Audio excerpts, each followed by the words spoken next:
말씀 충만하십시오. 성령 충만하시기 바랍니다. 늘 장례 예배로 세브란스에 오다가 이렇게 말씀을 나누게 되어서 참 감동이 있습니다. 신앙생활을 하다 보면 어느 순간에 하나님을 향한 설레임과 열정이 사라지고 영적으로 무기력해지는 것을 우리가 경험하게 됩니다. 삶의 기쁨도 없고 의욕도 없고 예배 드리는데 감흥도 없고 기도하고 싶지도 않고 큐티하고 싶지도 않고 통독하고 싶지도 않고 쉼을 누리긴 한데 너무 무기력한 삶을 우리가 경험하게 되는데, 이런 현상을 우리가 영적 침체라고 말합니다. 사람마다 정도의 차이는 있지만 여러분들 아마 신앙생활 하면서 한 번쯤은 아마 경험해 보았을 것입니다. 오늘 읽었던 열왕기사 19장은 영적 침체에 빠진 엘리야 이야기입니다. 여러분들 아마 성경에 다 읽어보신 내용일 거고 관련된 설교도 많이 들어봤을 텐데 엘리야를 잘 아실 거예요. 엘리야가 누굽니까? 구약의 예언자가 한다 가장 강력한 능력의 종이죠. 죽은 자를 살립니다. 바알과 아세라의 우상 숭배자 850명과 능력 싸움에서 이긴 사람이에요. 3년 6개월 동안 비가 내리지 않는데 엘리야의 기도로 비가 내리는 엄청난 하나님의 사람입니다. 심지어 엘리야는 이 땅에 육신의 죽음을 맞이하지 않습니다. 아마 엘리야가 살아계시다면 여러분들이 많이 궁금해하실 것 같아요. 죽지 않았습니다. 하늘로 승천했던 이런 위대한 하나님의 사람이 오늘 본문에 보면 영적 침체, 영적 탈진에 빠지게 됩니다. 얼마나 힘들었느냐. 엘리야가 로뎀 나무 아래에서 하나님께 자신을 죽여달라고 기도합니다. 혹시 여러분들 그런 기도 해보신 적 있습니까? 하나님 저를 죽여주십시오. 더 이상 못 살겠습니다. 너무 힘드니까. 영적 침체와 깊은 영적 탈진으로 인해서 하나님께 죽여달라고 기도합니다. 이 위대한 하나님의 사람 엘리야가 어떻게 이런 깊은 영적 침체에 빠지게 되었을까? 시간이 짧아서 다 살펴볼 수 없지만 간략하게 오늘 본문을 통해서 두 가지 정도를 발견할 수 있습니다. 첫 번째는 육신의 피곤과 탈진입니다. 엘리야는 하나님의 일을 하면서 굉장히 바쁘고 힘든 시간을 보냈습니다. 영적 암흑기였던 북이스라엘에서 홀로 영적 싸움을 합니다. 대부분 하나님의 백성들이 하나님을 버리고 바알을 섬길 때 엘리야만 고군분투를 했죠. 열왕기상 18장 19장에 보면 이 갈멜산에서 850명의 우상 숭배자들과 능력 싸움을 하고 난 다음에 이기게 됩니다. 그들을 다 죽입니다. 그리고 3년 6개월 동안 비가 오지 않는 상황 가운데 기도해서 비를 내리게 하죠.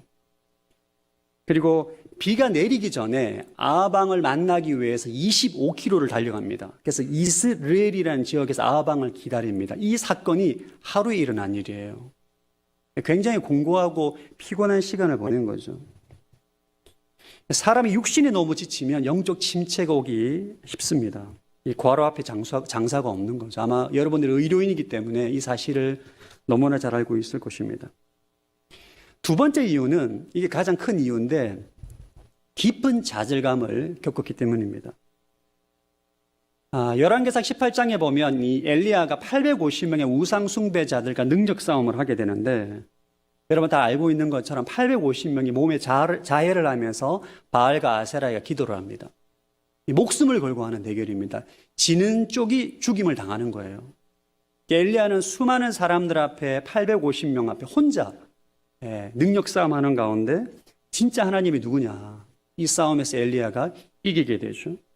그리고 3년 6개월 동안 비가 오지 않는데 기도함으로 비가 내리는 엄청난 능력을 발휘합니다.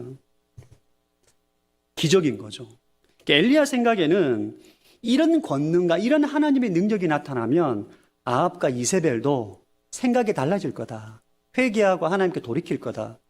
그리고 바알과 아세라를 따르는 수많은 백성들도 하나님께 돌아올 것이다 라고 생각을 했는데, 이 소식을 들은 이세벨이 엘리야를 죽이겠다고 협박합니다. 자신의 노력, 하나님의 능력, 기적, 자신이 할 수 있는 모든 것을 다 했는데 변하지 않은 현실과 장벽 앞에서 영적으로 무너지게 되는 거죠. 요즘 세상 말로 멘탈이 무너지게 된 것입니다.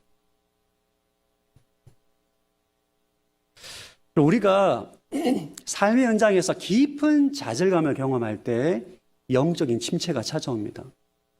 저도 목회 현장에서 정말 깊은 영적 침체를 경험한 적이 있습니다.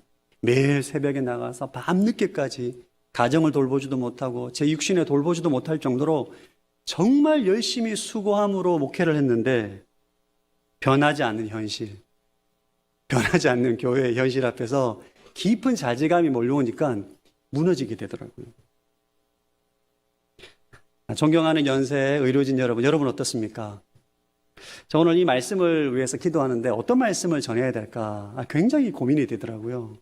짧은 시간에 한 번도 뵙지 못한 여러분들의 말씀을 기도할 때 이 말씀을 주셨는데, 제가 생각할 때 여러분들은 엘리야처럼 영적 침체에 빠질 가능성이 많은 직업군이라고 생각을 해요. 일단 첫 번째, 경무에 시달립니다. 저희 누님이 한국에서 유명한 종합병원의 수간호사 출신입니다. 미국에서도 지금 간호사로 일하고 계시는데 일단 육신적으로 굉장히 고됩니다. 두 번째, 여러분들은 하나님의 부르심을 받아 의사가 되고 간호사가 되고 지금 병원을 위해서 일하고 계신 줄로 믿습니다. 그러니까 의사와 간호사와 이 의료진이 되는 게 보통 힘든 일이 아니지 않습니까? 얼마나 열심히 공부해야 됩니까? 얼마나 성실하게 살아야 되고, 하나님 주신 그 소명과 사명을 위해 살아가는 여러분들이 현실의 장벽 앞에 내가 아무리 열심히 수고하고 노력하고 변화시키기 위해서, 생명을 살리기 위해서, 세상을 살리기 위해서, 세상의 빛과 소금의 사명을 감당하기 위해서 수고해 본들 변하지 않는 현실 앞에서 우리는 깊은 좌절감에 빠질 수가 있고, 이런 시간이 지속되다 보면 영적인 침체, 영적인 탈진이 오게 되는 것입니다. 그럼 어떻게 영적인 침체를 극복할 것인가? 오늘 본문에 보면 우리에게 중요한 메시지를 주십니다. 하나님께서 이 영적인 침체에 빠져서 죽기를 사모하고 갈망하는 엘리야를 회복시키는 장면이 열왕기상 19장에 나옵니다. 먼저 엘리야를 육신으로 쉬게 합니다. 엘리야가 깊은 잠을 자게 하시고 하나님께 친히 음식을 준비하세요. 충분히 먹게 합니다. 영적인 침체에 빠져있는 우리의 영혼이, 우리의 몸이 회복되기 위해서 먼저 육신이 쉼을 얻어야 돼요. 잠을 자야 되고 영양가 있는 음식을 먹어야 되고, 여러분들이 저보다 더 잘 아실 것 같습니다. 몸이 피곤하면 성령 충만해지기가 어렵습니다. 저는 목회자로 여러분 늘 교회에서 말씀 전하고 기도하고 사역을 하는데 몸이 피곤하면 일단 짜증이 나요. 내 마음 안에 영혼을 사랑하고 싶은 마음이 가지고 싶어도 몸이 피곤하면 그냥 만나기가 싫습니다. 영적 침체에서 우리가 이겨내기 위해서는 먼저 언제나 육신과 심의 회복을 누려야 됩니다. 두 번째로 가장 중요한 것은 하나님의 임재 앞에 나가야 돼요. 오늘 여러분 읽었던 본문 말씀은 엘리야가 40일 동안 밤낮으로 걸어서 하나님의 산 호렙산으로 갑니다. 신의 산이죠. 모세가 떨기나무 아래에서 하나님을 만났던 산, 신의 산 호렙산에 하나님께서 엘리야를 그쪽으로 인도합니다. 그곳에서 하나님께서 강한 바람과 지진과 불을 보내고 세미한 목소리를 들려주십니다. 엘리야야, 내가 어찌하여 여기 있느냐. 그럼 엘리야는 죽고 싶을 정도로 영적 침체, 영적 탈진에 빠졌을 때 하나님께서 행하시는 기적을 봅니다. 지진도 보고 바람도 보고 불을 보고, 하나님께서 여기 함께 하신다는 임재를 경험하고, 그리고 하나님의 음성을 들어요. 그리고 그의 영이 살아납니다. 우리가 영적 침체에 빠졌을 때 휴식도 가고 여행도 가고 맛있는 것도 먹고 좋은 사람 만나서 스트레스도 풀고 하지만 이것으로 우리가 영적 침체에서 온전히 회복되지 않습니다. 우리의 영이 살아나는 게 아니에요. 궁극적으로 하나님의 임재 앞에 머물면서 주의 음성을 들을 때 우리의 죽어있던 영이 살아나게 되는 것입니다. 존경하는 연세대 의료진 여러분 가운데 영적 침체 가운데, 영적 무기력 가운데 있는 분이 계시다면 하나님의 산 호렙산으로 가시기를 주의 이름으로 축복합니다. 임재의 자리에 나가야 돼요. 그럼 엘리야는 40일 밤낮으로 걸어서 호렙산으로 갔다고 말하고 있습니다. 하나님의 임재가 느껴지는 곳, 하나님을 경험했던 예배, 하나님을 만났던 기도의 자리, 하나님의 은혜를 누렸던 찬양의 자리에 가서 다시 한번 하나님 임재를 사모하고 갈망하고 주님 앞에 나아갈 때 우리의 영이 살아나게 되는 것입니다. 여러분, 세브란스 병원은 여러분이 살아나야 돼요. 여러분이 성령으로 충만하고 여러분이 영적 무기력과 영적 침체에서 돌파해서 성령으로 충만하고 하나님의 생명으로 충만할 때 이 병원이 살아나게 될 것이며, 조금 전에 기도했던 것처럼 이 병원을 통해서 세상의 빛과 소금의 사명을 감당하는 것이 이 세브란스 병원의 비전이 아닙니까? 저도 교회사를 공부할 때 이 세브란스가 나옵니다. 연세 세브란스가 아주 많은 양이 나와요. 많은 분량이 나오는데, 이 병원은 대한민국의 세상의 빛과 소금으로 감당하기 위해서 세워진 것으로 알고 있습니다. 그 사명을 감당하기 위해서는 여러분이 하나님의 생명으로 충만해야 돼요.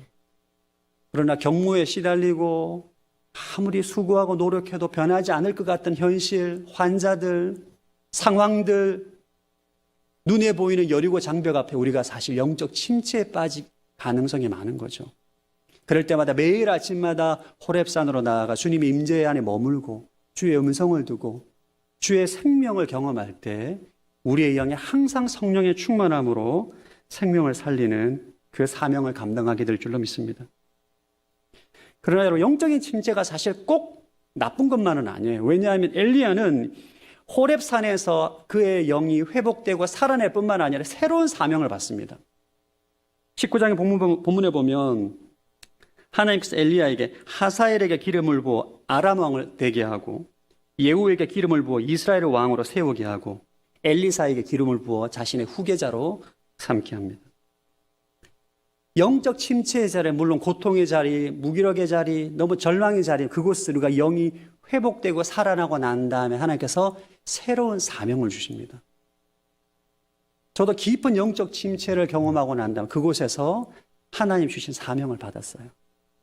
그 사건을 통해서 저의 설교 메시지가 너무나 많이 달라졌습니다.